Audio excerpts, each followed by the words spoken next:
Are we ready now? All good? Nope.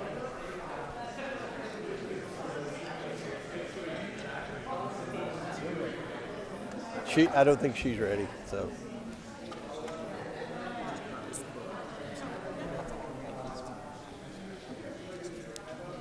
Yeah.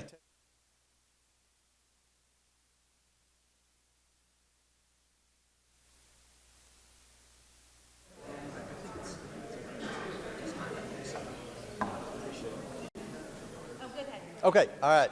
Well, today the House Oversight Committee voted to hold Hunter Biden in contempt of Congress. Do we need to get everybody?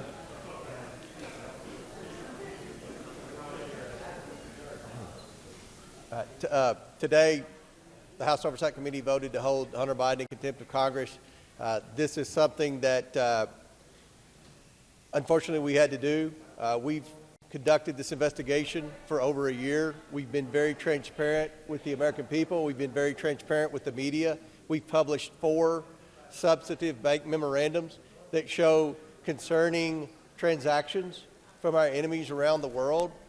We've referenced several hundreds of suspicious activity reports that the banks filed, very concerned about suspicious activity by the Biden family. We've heard testimony from IRS whistleblowers about the IRS and Department of Justice investigating various members of the Biden family for criminal wrongdoing.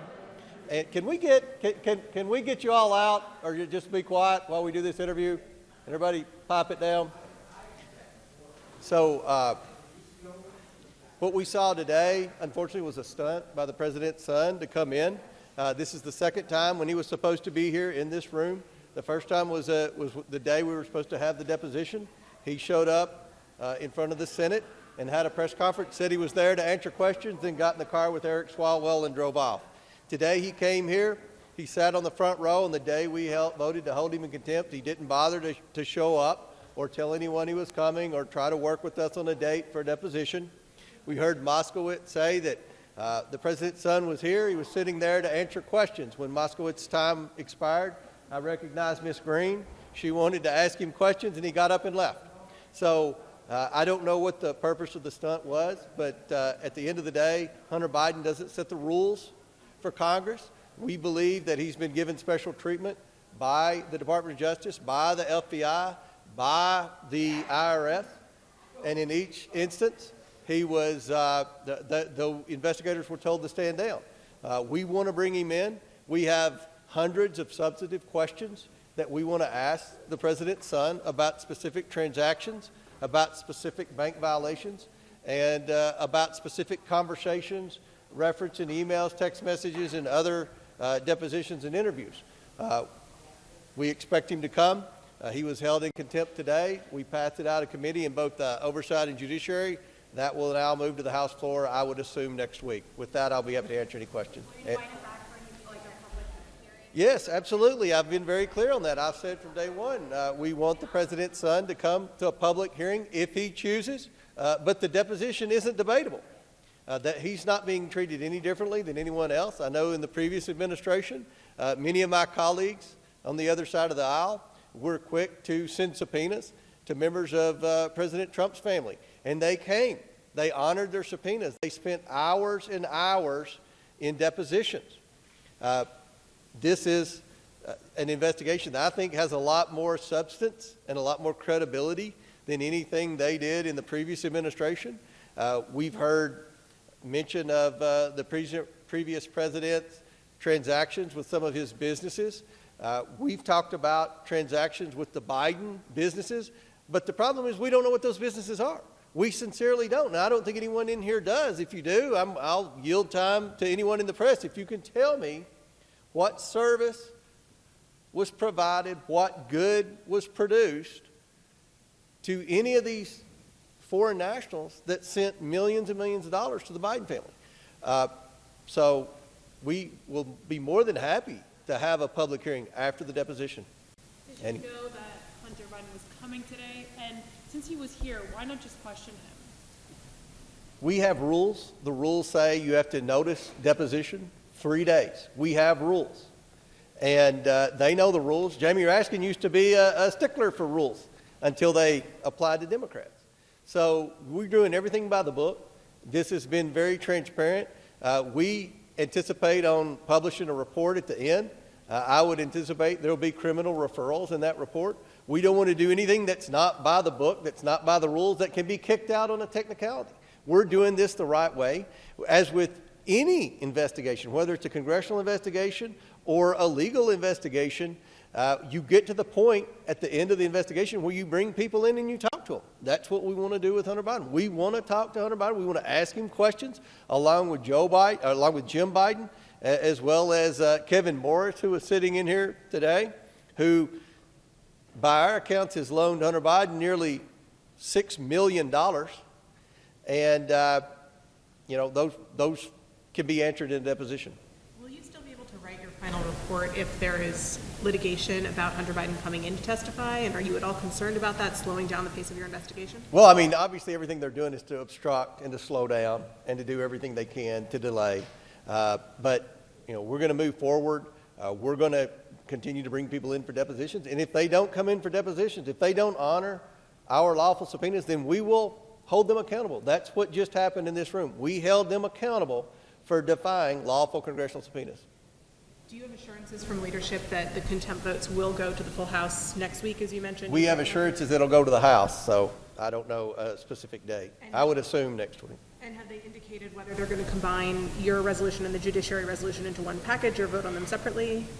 I would say it would be one package, but I'm not sure. I would assume it would be one package, but I don't know the exact answer for that.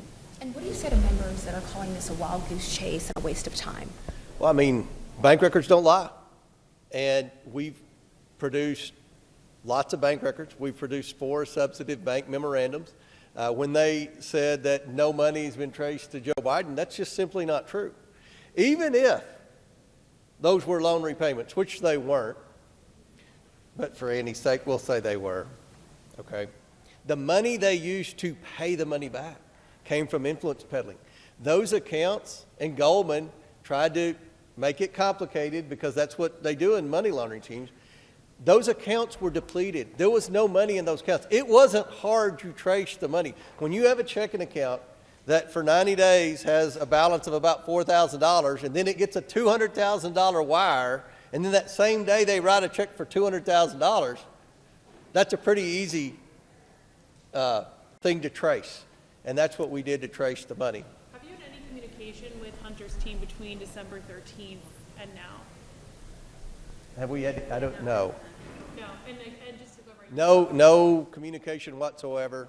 And you didn't know he was going to show up? Had no idea. When we suspected something was up, the Secret Service was in here sniffing around before the start of our committee. So we assumed something was going to happen. And that's a good question to ask the Democrats. Did they know that Hunter Biden was going to pull this stunt today? And that's what this was a stunt, a PR stunt. The last stunt, I would assume he was there to try to receive some type of pity from the American people. But look, the American people have one question. All this complicated investigation, all these transactions, there's one basic question. What did they do to receive the $24 million from our adversaries around the world? Did they stay at a hotel owned by the Bidens? Did they golf at a golf course owned by the Bidens? Did they produce a good or service that was being provided by the Bidens? What exactly did they do? And are you okay with public corruption? Is it okay if the President of the United States sells access to our enemies around the world to his family, through his family? Is that okay? I don't think it is. I don't think the American people think it is. And the American people want somebody to get answers. The IRS hasn't been able to get answers. We heard that from Ziegler. They haven't been able to get answers. We know the Department of Justice hasn't been able to get answers. We know the FBI hasn't been able to get answers. Quite frankly, many of you in the media haven't done a whole lot to try to get answers. We're doing that. The House Oversight Committee is doing that, and we're doing that in a transparent manner, and we will continue to do that. In your contempt report, you said, short of the president, Hunter's probably your most important witness. going down this path of contempt is a long process. Now the House vote has to get recommended to DC Attorney General, Department of Justice has to weigh in. Can you finish your impeachment inquiry and recommend impeachment without interviewing him? We're going to they impeach. Judiciary impeaches. Can you finish your investigation without? We certainly hope so. All we need are people to come in for the depositions, and then we'll be finished.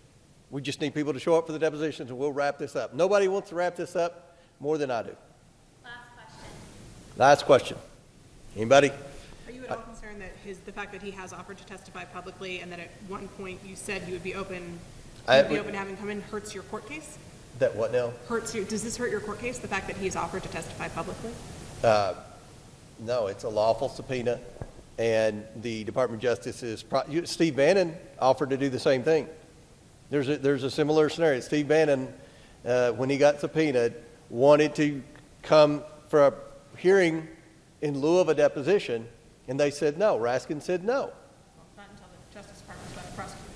Well, is the Justice Department going to treat Hunter Biden the same way? That's the question you need to be asking Merrick Garland. And look, at the end of the day, after the deposition, we want Hunter Biden to come. He can come, answer all the questions from the committee after the deposition. Because look, the hearing, you all know, and let's not be naive here. Everyone knows that the most substantive forum to get a bunch of questions answered is a deposition. There's no question about that. The hearing, we're going to provide that too, if he wants it. If he doesn't, that's fine.